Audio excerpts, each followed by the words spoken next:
Welcome to the Osteoarthritis Action Alliance Lunch and Learn for June 15th. My name is Alex Gunn, and I want to thank each of you for joining us. I'm pleased to introduce our presenter, Penney Cowan. Ms. Cowan is the founder and executive director of the American Chronic Pain Association. Over the past 35 years, she has been an outspoken advocate and consumer representative for pain issues. She's contributed to numerous books, videos, and websites, as well as consulted on the development of several pain management programs. Ms. Cowan is a recognized speaker advocating a multidisciplinary approach to pain management and has received numerous awards from organizations such as the Institute for Public Service, American Pain Society, and American Academy of Pain Medicine. Ms. Cowan is also the vice chair of the Osteoarthritis Action Alliance Work Group 4, Individual Engagement and Education. Today, Ms. Cowan will share some useful information about learning to live with pain. Please welcome Ms. Cowan.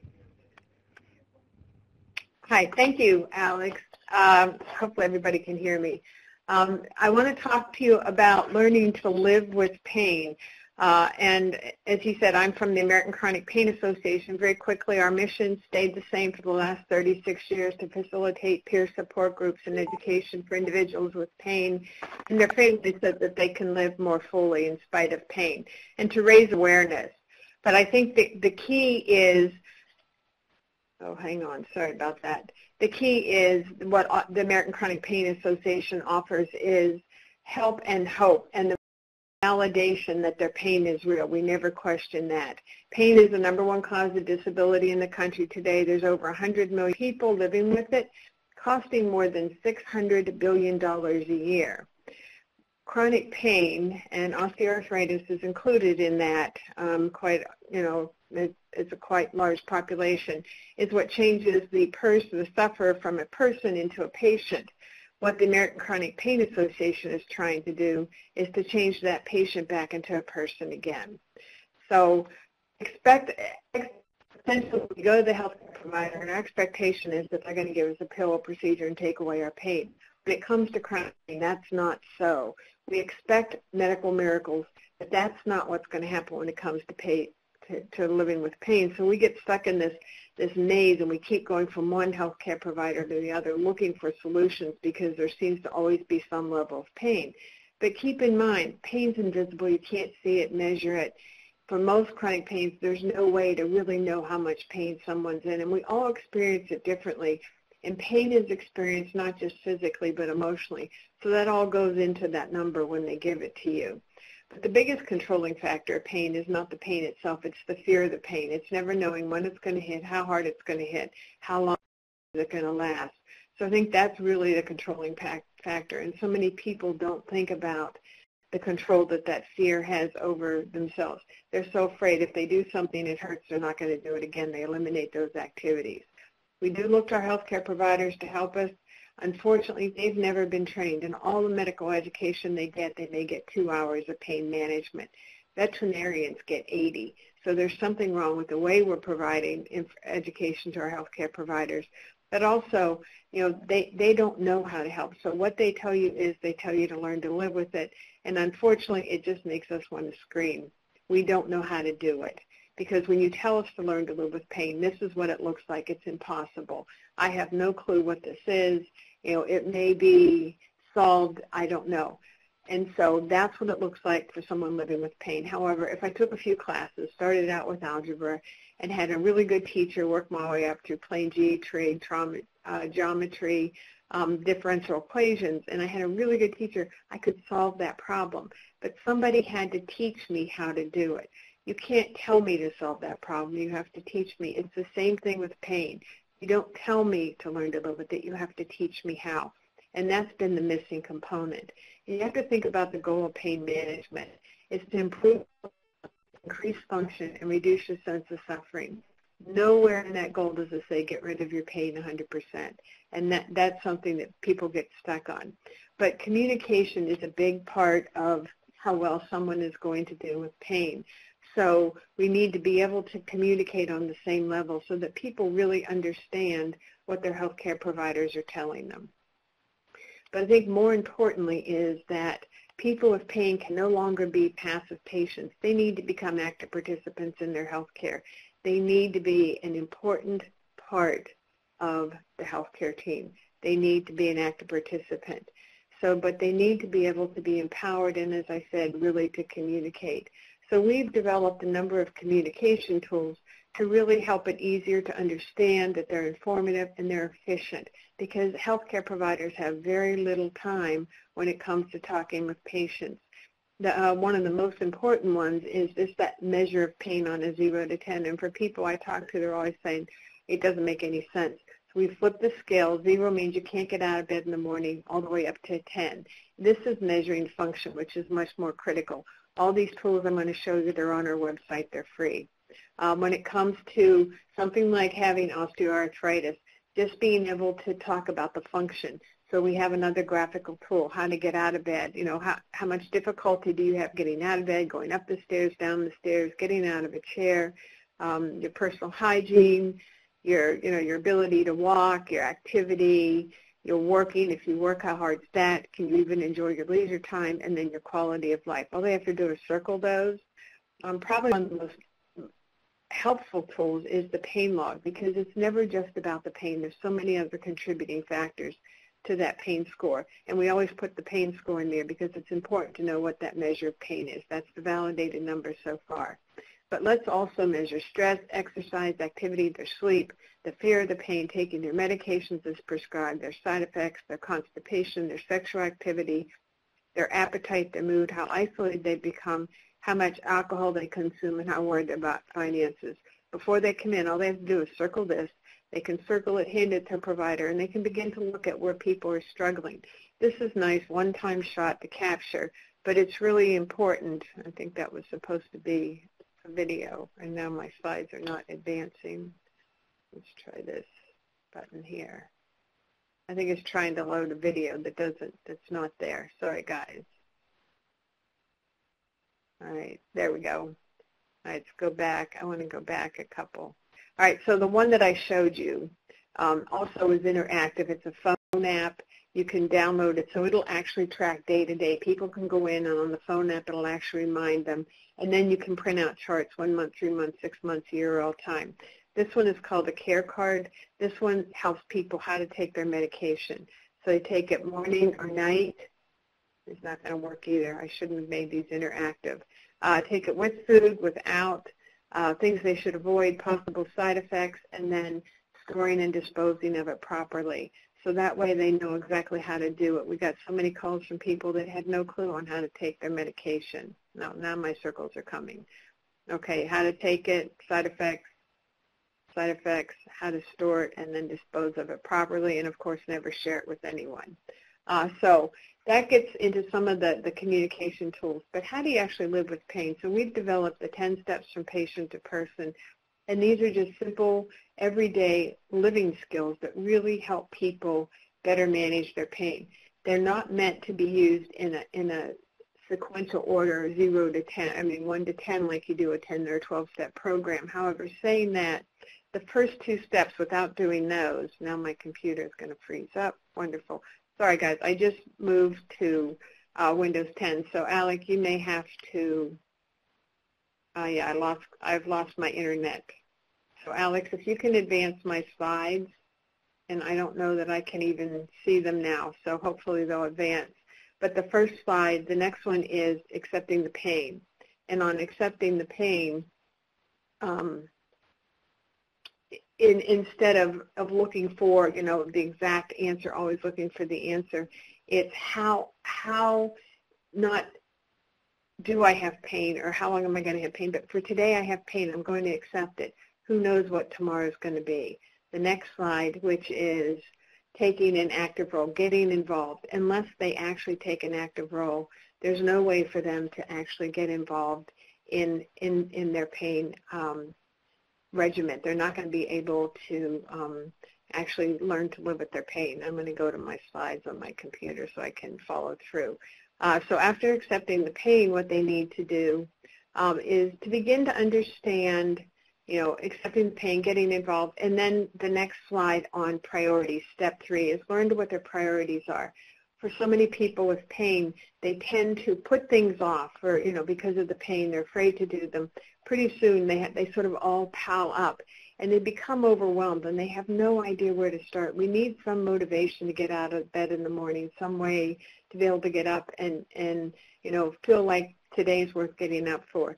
So what we do to help people really understand what their priorities are is ask them to get these little 3x5 index cards and just carry them around maybe for a week or a month, however long it takes for them to identify everything that they maybe should do, have to do, or want to do. A lot of these things should be fun. And just write them down on a card. And then when they think they have everything identified that they've put off all this time, just lay all those cards out on a large table and step back and look at all the things that they've been putting off, that the pain has prevented them from doing. And then ask themselves, of all those things, which one's the most important to them, and pick that up. So now they have at least a starting point, and then they can pick up another few of them, maybe they're not sure. And then eventually, they can put them in different stacks. But the cards are not, laying out there. It's all being carried inside of them and creating more stress and tension. Next slide. And the next one is then on setting realistic goals for yourself. And this is where a lot of people's pain get in trouble because our pain is never consistent. It's never at the same number, maybe 9 or 10 all the time. We go up and down. We have good days. We have bad days. The problem is we don't listen to our body. We don't pay attention to it. And so on those good days, what we do is we do as much as we possibly can. And perhaps our body goes ouch on that very first day, the first time we do it. And then we just ignore that ouch and we keep on going and we go on and we keep pushing until our body is screaming. And what that does is, first of all, it teaches us that we can't do those things anymore because they create pain. Secondly, the next day you get up, you can't move. Your pain has increased because you are so deconditioned, no matter what you're going to do, it's going to hurt. And so we don't realize that perhaps if we paced, and if maybe we broke all that, our priorities and broke them out into small, manageable steps, listen to our body. When we felt that first ouch, stop, take a little time, relax, rest, maybe break it down into 2 days or maybe break your day down into 4 days. But be realistic about your abilities and make sure it's within your ability to make happen. And I always want to make sure that people, when they set a goal for themselves, that they make sure it's something that perhaps is a little bit of fun, something they've always wanted to do. So instead of going out, and having a big dinner and going to a movie, they might want to start out by just going out and having coffee. And try that out. Next time, go out and have coffee and dessert. Next time, go out and then have dinner. And see how that works. And then maybe, separate occasion, go out to a movie. But sit on the aisle seat. So if you do have to get up and move around, it won't be bad. I mean, there are ways to do that. And that's part of the things that we do in the peer-led groups that we run. We use workbooks, writing group to teach the coping skills. Next slide, please. Our next one is on, the basic rights. And people often ask, what does this have to do with pain management? And I really say it has everything to do with it. People with pain have lost so much, including their own self-esteem. We base our self-worth on the things that we can actually accomplish in the day. That's where our value is. And pain takes all that away. We don't have that ability to be able to function and live a normal life anymore. So we feel more like a burden to so many people. And so we need to be empowered again. So these basic rights, next slide, are really the place where we really empower people. And when we start new groups, I always tell them to start here on the basic rights. They have the right to be treated with dignity and respect. They have the right to say no and not feel guilty. They have the right to make mistakes. They have the right to do less than humanly possible. They have the right to change their mind. They have the right to not justify their behavior, and that's where they really get into a lot of trouble, because so often people tend to use their pain as the universal excuse for not doing anything. Not that they meant to do it initially, but at some point in time our pain becomes, we're so afraid that if we make a commitment to do anything, we're going to end up hurting and be in a bad situation. So we just say, no, I can't do it because I'm in pain. When in fact you can just say no. You don't have to justify your behavior and explain why you have to do it. And if you do make a commitment, you are allowed to change your mind, but you don't have to explain why you do it. Next slide is emotions. And I think this one is really hard for people to understand. They don't realize that the mind and body are very much connected. What we feel emotionally, we're going to also feel physically. And so it's really important to remember that, what you're feeling emotionally. And people think, they can control all of that. But I like to use this picture because this is a husband and a wife, and one of them have pain. And you can see, you know, he's the one with pain, and he's repressing all those feelings. He's trying to hold them in so he doesn't hurt her feelings or complain about his pain. So he's repressing all of this. But it really is impacting her. First of all, repressing those feelings is only going to create more tension and stress, and it's really going to increase your pain levels. There are no wrong feelings, only inappropriate actions. We can't control our emotions. There are ways to deal with them, whether it's, you know, writing letters that you never send, or, you know, printing out a picture of somebody that really is irritating you and just, you know, put it on a pillow and you can punch it. You know, you don't have to be talking. They're good therapeutic ways to get that anger out. There's a great book called The Angry Book by Dr. Theodore Rubin. It's still available today. But the reason I wanted to include the wife in this picture is because our pain has a direct impact on our family, whether we know it or not. And so we did a survey many years ago on all family members on you know, what the impact of their pain was. And what I found in all of the interviews I did, there was only one difference. The family member doesn't feel the physical pain, but they feel all the same emotional experiences as a person with pain. So we did a 3-part video series, which is on our webpage, called Family Matters, where we actually hear from family members exactly the impact that that pain has had on them. Next slide. The next one is on relaxation. And we tell so many people, just relax, you know, try to take your mind off of it, redirect your attention. But that's really hard for people to do. And so what I always ask people to do, you know, if we could just go and live on this wonderful, beautiful island and lay in the warm sand, excuse me, listening to the waves crashing against the shore, we could probably relax. What I want you all to do for me right now is, in your mind, I want you to count from 1 to 25, and at exactly the same time, say your alphabet. You probably can't do it. I have not met anybody who can't. That's because we have a one-track mind. So while we're thinking about laying on this warm sandy beach, listening to the waves crashing against the shore, listening to the trees rustling overhead, while we're listening to all of that and thinking about all of that, we're not thinking about, my God, my back is killing me. So for that instant, we've reduced our sense of suffering, which is one of the coping skills, or one of the goals of pain management. It's a learned skill. It takes a lot of practice. There's a lot of great relaxation tapes out there, but we just have to practice it. First of all, listening to our body, listening to those ouches, and then knowing when to begin that relaxation so it doesn't get completely and totally out of control. That's what we let happen when we're living with pain, is we just keep pushing until the pain. Next slide.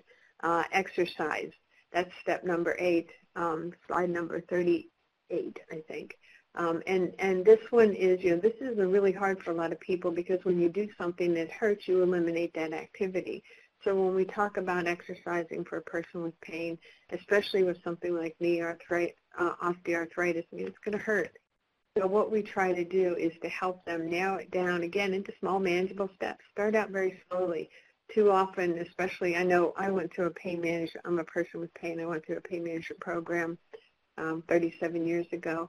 And I was thrown into a very rigorous sports medicine and physical therapy, where we did exercise. And my pain got a lot worse before it got better.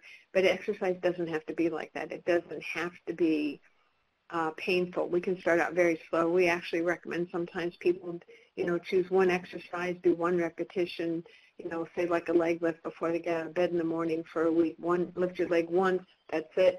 Next week, do 2, next week 3. That way, what we have done is we haven't increased the pain. We've not, you know, we haven't increased any fear. And we've begun to develop a routine for people so that they now have, you know, a sense of that they can do this. And before you get out of bed, they're not restricted by all the clothing and stuff. Next slide, please. And so the next one is the total picture. And when I talk to people, so often what I hear is they're always talking about what they can't do and what they've lost with their pain. I want to know what they can still do. What are their abilities? I think that helping somebody manage pain, at least 80 or 90% of it is, you know, your attitude toward yourself and toward your pain. So instead of looking at all the negatives and things you can't do, what ask yourself, what can you still do? What are your abilities? That's really the important thing. And then the last step is reaching out. And I think that's really where I started, because before I went through the pain program, none of this was available to me. But several things occurred to me. First of all, I realized going to a pain program, I wasn't the only person in the world with pain. Before that, I had become extremely isolated, but I was the only one. Secondly, what I had learned there was just too good to keep to myself. It was just amazing to me that with a huge amount of hard work and a lot of good support in the right direction, you can actually learn to live with pain. You're not going to take it away, but you can learn to live with it. But most importantly, I was afraid, because so many things had worked for me in the past, and then they'd stop working. So I knew I needed to maintain my wellness and continue to do all those things I had learned. And the best way to do that was to share it with other people. And that's why I started the organization, was to maintain my own wellness. And after 37 years, it is still working, and it's been a project. And then next slide, this is really sort of a combination of how we explain pain management. So many people tell me they've tried everything and nothing works. So we like to look at a person with pain like a car, except their car has 4 flat tires. Expectation is all I need is that one magical pill, and I'm good to go. The problem is it only puts air in one of your tires, and maybe it's giving you 20, 30, or 40% relief, just like it's designed to do. Let's leave that there. We don't need to add any more. We don't need to deflate it. Let's leave that there and ask ourselves what else we need. And for every person, the answer is going to be different. It can be physical therapy. It can be nutritional guidance. It can be acupuncture. It can be counseling. It can be self-management. It's a host of medical treatments. When you get all 4 tires filled, it's your job to maintain your car. You don't take it back to the dealer and say, wash my windshield or fill her up. That's your job. If something goes wrong with the car, then you can take it in for a checkup. And I think that is it. This is our contact information. As I said, everything I've shown you is on our webpage. There's a wealth of graphical tools. My computers had some problems, so I didn't see what graphical tools I was showing you, but we have a wealth of them on there that really can help bridge that gap of communication. And even the phone app, there's one for the pain log and one actually for opioid-induced constipation as well for people who are taking opioids. So I want to thank you very much for your attention, and we can open it up to questions now. Thank you, Ms. Cowan. Now we will have a short question and answer session. If you have any questions, remember to type your question into the chat window on your screen.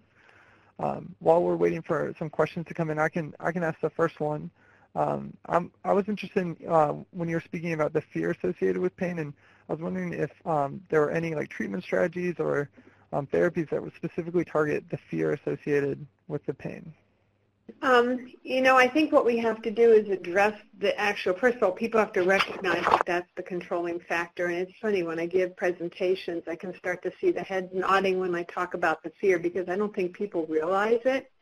And I think it's learning and listening to your body. That's what the fear is feeling like you're out of control. So obviously some counseling will certainly help.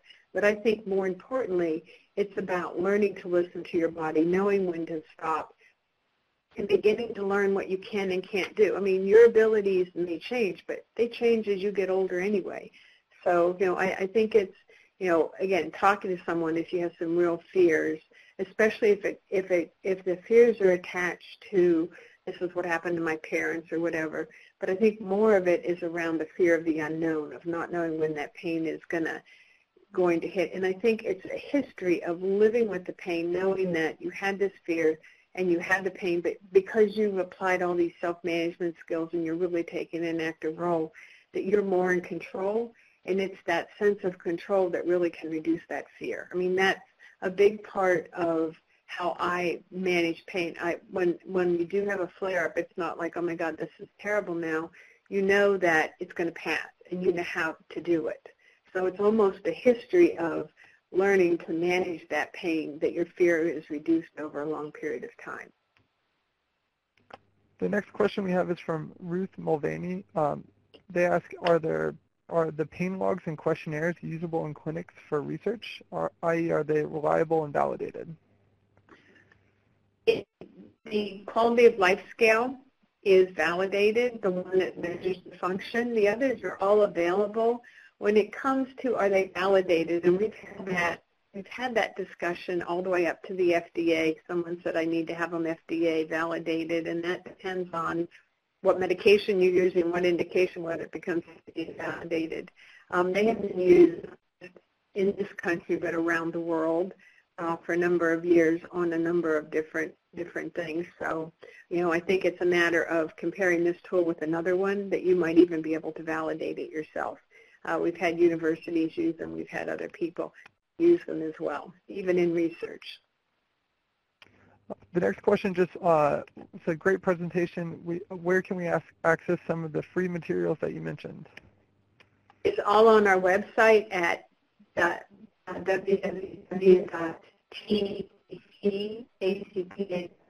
That's theacp.org.